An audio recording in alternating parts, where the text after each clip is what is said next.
Hi ಸ್ನೇಹಿತರೆ, 9 ದಿನ ಅನುಷ್ಠಾನ ಮುಡುಪು ಕಟ್ಟುವ ಬಗ್ಗೆ ತಿಳಿಸ್ಕೊಡ್ತೀನಿ. ನಾವು 9 ದಿನ ರಾಯರಿಗೆ ಮುಡುಪು ಕಟ್ಟಿದ್ರೆ ಏನಾಗುತ್ತೆ ಅಂತ ಅದ್ರ ಬಗ್ಗೆ ಎಲ್ಲ ತಿಳಿಸ್ಕೊಡ್ತೀನಿ. ಇನ್ನೂ ಯಾರು ನನ್ನ ಚಾನಲ್ ಸಬ್ಸ್ಕ್ರೈಬ್ ಮಾಡ್ಕೊಳ್ದೇ ನೋಡ್ತಿದ್ರೆ ಪ್ಲೀಸ್ ನನ್ನ ಚಾನಲ್ ಸಬ್ಸ್ಕ್ರೈಬ್ ಮಾಡ್ಕೊಂಡು ನೋಡಿ. ಹಾಗೆ ಪಕ್ಕದಲ್ಲಿರೋ ಬೆಲ್ಲೈಕನ್ ಪ್ರೆಸ್ ಮಾಡಿ, ಇದರಿಂದ ಹೊಸ ವೀಡಿಯೋ ಹಾಕಿರೋ ನೋಟಿಫಿಕೇಷನ್ ಬರುತ್ತೆ. ಸ್ನೇಹಿತರೆ, ನಾವು 9 ದಿನ ಮುಡುಪು ಕಟ್ಟೋದ್ರಿಂದ ನಾವು ಏನು ಅಂದ್ಕೊಂಡು ಮುಡುಪು ಕಟ್ತೀವಿ ರಾಯರಿಗೆ ಆ ಕೆಲಸ ಆಗುತ್ತೆ.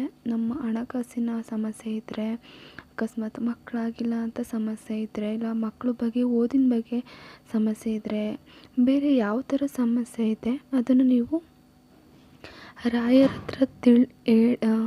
ಹತ್ರ ನಾವು ಹೇಳ್ಕೊಂಡು 9 ದಿನ ಮುಡುಪು ಕಟ್ಟೋದ್ರಿಂದ ನಮ್ಮ ಸಮಸ್ಯೆಗಳು ಪರಿಹಾರ ಆಗುತ್ತೆ.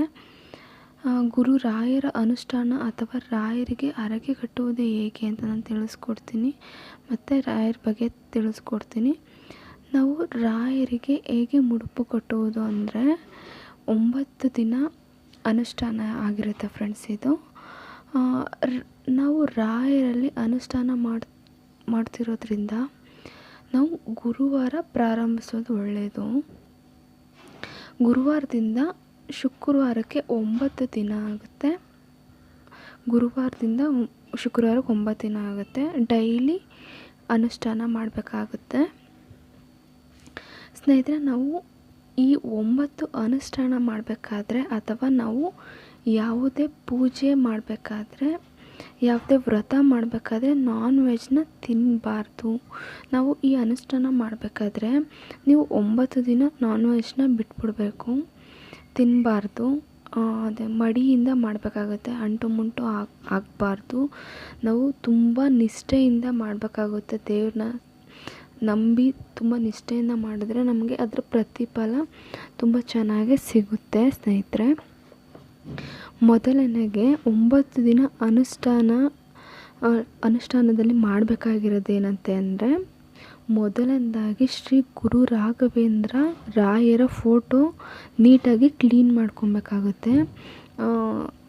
ಅದಕ್ಕೆ ಗಂಧ ಹಚ್ಚಿ ತುಳಸಿ ಹಾರ ಹಾಕಿ, ರಾಘವೇಂದ್ರ ಸ್ವಾಮಿಗೆ ತುಳಸಿ ಹಾರ ಮತ್ತು ಗೆಜ್ಜೆ ವಸ್ತ್ರ ಅಂದರೆ ತುಂಬ ಇಷ್ಟ. ಅದನ್ನು ಹಾಕಿದ್ರೆ ನಮಗೆ ಒಳ್ಳೆಯದಾಗುತ್ತೆ. ತುಳಸಿ ಹಾರ ಮತ್ತು ಗೆಜ್ಜೆ ವಸ್ತ್ರ ಹಾಕಿ ತುಪ್ಪದ ದೀಪ ಹಚ್ಚಬೇಕಾಗುತ್ತೆ ಫ್ರೆಂಡ್ಸ್ ದೇವ್ರ ಮುಂದೆ. ನಂತರ ರಾಘವೇಂದ್ರ ಸ್ವಾಮಿಗಳ ಮುಂದೆ ನೈವೇದ್ಯವನ್ನು ಇಡಬೇಕಾಗುತ್ತೆ. ನಮ್ಮ ಶಕ್ತಿ ಅನುಗುಣವಾಗಿ ನೈವೇದ್ಯ ಇಡ್ಬೋದು. ನಾವು ನೈವೇದ್ಯ ಏನಾದರೂ ಮಾಡಿ ಇಡೋಂಗಿದ್ರೆ ಇಡ್ಬೋದು. ಅಕಸ್ಮಾತ್ ನಮಗೆ ಮಾಡೋದಕ್ಕಾಗಿಲ್ಲ ಅಂದರೆ ಹಾಲು ಕೂಡ ಇಡ್ಬೋದು. ಹಾಲು ಆಗಲಿಲ್ಲ ಅಂದರೆ ಯಾವುದೇ ಥರ ಹಣ್ಣು ಕೂಡ ಇಡ್ಬೋದು ದೇವರಿಗೆ. ರಾಯರಿಗೆ ನಾವು ನೈವೇದ್ಯ ಅರ್ಪಿಸಬೇಕಾಗುತ್ತೆ, ಸಮರ್ಪಿಸಬೇಕಾಗುತ್ತೆ. ನಾವು ಯಾವುದೇ ಪೂಜೆ ಮಾಡಬೇಕಾದ್ರೆ ಅಥವಾ ವ್ರತ ಮಾಡಬೇಕಾದ್ರೆ ಏನೇ ಮಾಡಿದ್ರೂ ಕೂಡ ಮೊದಲನೇದಾಗಿ ಏನಾದರೂ ನೈವೇದ್ಯ ಇಡಬೇಕಾಗುತ್ತೆ. ಇಲ್ಲಾಂದರೆ ನಾವು ಏನೇ ಪೂಜೆ ಮಾಡೋದು ವ್ಯರ್ಥ ಆಗುತ್ತೆ ಫ್ರೆಂಡ್ಸ್. ನಾವು ಯಾವುದೇ ಪೂಜೆ ವ್ರತ ಮಾಡಿದ್ರೂ ಬ್ರಾಹ್ಮಿ ಮುಹೂರ್ತದಲ್ಲಿ ಮಾಡಬೇಕು ಫ್ರೆಂಡ್ಸ್. ಬ್ರಾಹ್ಮಿ ಮುಹೂರ್ತದಲ್ಲಿ ಮಾಡೋದ್ರಿಂದ ನಮಗೆ ತುಂಬ ಒಳ್ಳೆಯದಾಗುತ್ತೆ. ನಾವು ಈ ಅನುಷ್ಠಾನ ಮಾಡಿದ್ರೂ ಕೂಡ ಬ್ರಾಹ್ಮಿ ಮುಹೂರ್ತದಲ್ಲೇ ಮಾಡಬೇಕಾಗತ್ತೆ. ಬ್ರಾಹ್ಮಿ ಮುಹೂರ್ತ ಅಂದರೆ 4:30ಯಿಂದ 5:30 ಒಳಗಾಗಿರುತ್ತೆ ಫ್ರೆಂಡ್ಸ್. ಆ ಮುಹೂರ್ತದಲ್ಲೇ ಮಾಡಿದ್ರೆ ತಕ್ಷಣ ನಮಗೆ ಒಳ್ಳೆಯದಾಗುತ್ತೆ ಬೇಗ.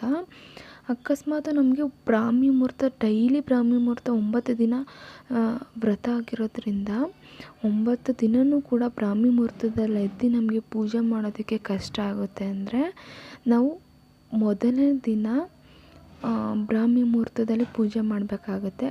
ಅಂದರೆ ಗುರುವಾರದ ದಿನ ಫಸ್ಟ್ನೇ ದಿನ ಬ್ರಾಹ್ಮಿ ಮುಹೂರ್ತದಲ್ಲ ಎದ್ದು ಪೂಜೆ ಮಾಡಲೇಬೇಕಾಗುತ್ತೆ. ಇನ್ನು ಮಿಕ್ಕಿದ್ದು 8 ದಿನ 9 ಗಂಟೆ ಒಳಗಡೆ ಪೂಜೆ ಮಾಡ್ಕೊಬೇಕಾಗುತ್ತೆ.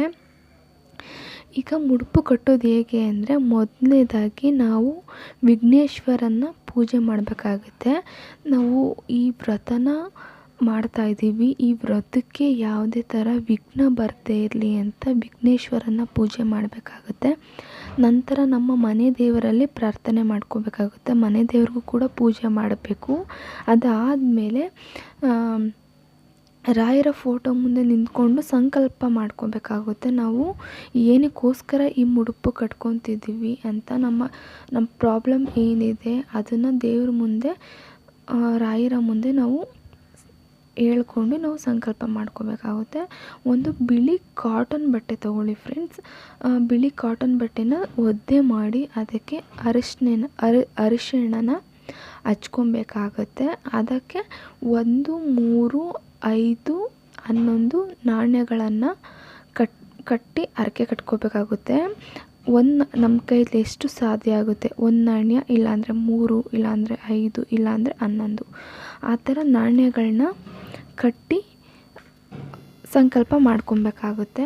ಅದರಲ್ಲೂ ನಾವು ಅಂದ್ಕೊಂಡಿರೋ ಕೆಲಸ ಬೇಗ ನೆರವೇರಬೇಕು ಅಂತ ಹೇಳಿದ್ರೆ 5 ರೂಪಾಯಿದು 2 ಕಾಯಿನು, 1 ರೂಪಾಯಿದು 1 ಕಾಯಿನು, ಒಟ್ಟು 3 ಕಾಯಿನ್ ತೊಗೋಬೇಕಾಗುತ್ತೆ.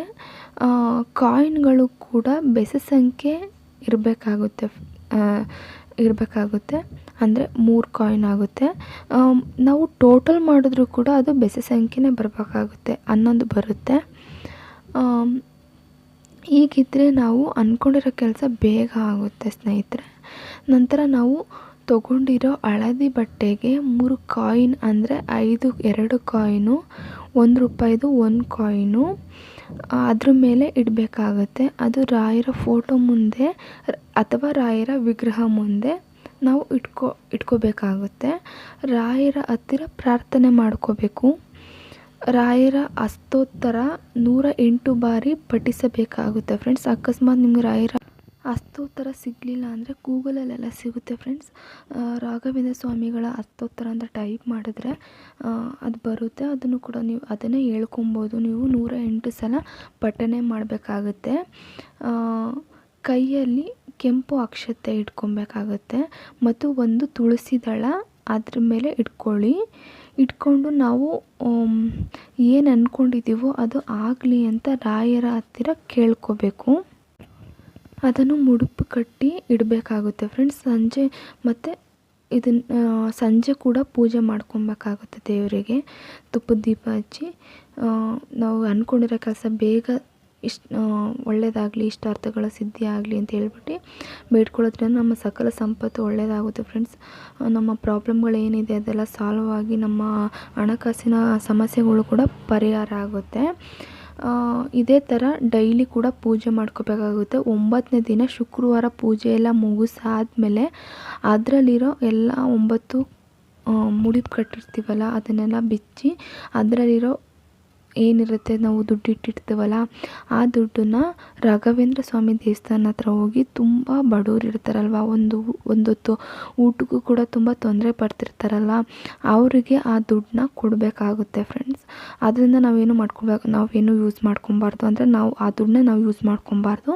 ಆ ದುಡ್ಡನ್ನ ತುಂಬ ಎಷ್ಟು ಬಡವ್ರು ಇರ್ತಾರಲ್ಲ ಅವರಿಗೆ ಆ ದುಡ್ಡನ್ನ ಕೊಡೋದ್ರಿಂದ ನಮ್ಮ 9 ದಿನ ಏನು ಕಟ್ಟಿರ್ತೀವಿ ನಾವು ಅದಾದಮೇಲೆ ನಾವು ಅಂದ್ಕೊಂಡಿರೋ ಕೆಲಸ ಆಗುತ್ತೆ.